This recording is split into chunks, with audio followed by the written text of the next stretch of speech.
انتر ميلانو في مباراة مثيرة بيتفوق على اي سي ميلان في اول ربع ساعة في الشوط الاول بهدفين نظيفين، لتنتهي مباراة نصف النهائي بفوز الانتر في مباراة الذهاب بهدفين للا شيء، في مباراة كانت قمة كروية ممتعة.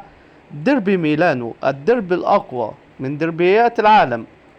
انتر ميلان يفوز هذه المرة على اي سي ميلان، ولكن ننتظر مباراة العودة. يا ترى مين هيفوز ويتأهل لنصف النهائي؟ برأيك مين هو الفريق الأقرب للفوز؟ مع أسبقية لنادي انتر ميلان، ولكن الكرة لا تعرف المستحيل على أرضية الملعب. فاي سي ميلان بيمتلك نجوم كبار، أما الانتر ميلان سيدخل المباراة القادمة في سلاح جديد وسلاح مهم، وهو الفوز في مباراة الذهاب بهدفين. برأيك مين هو نجم المباراة النهاردة؟ اكتب لنا في كومنت، وما تنساش تتابعونا، وكمان أيضا تشتركوا في القناة بتاعتنا. دمتم بخير.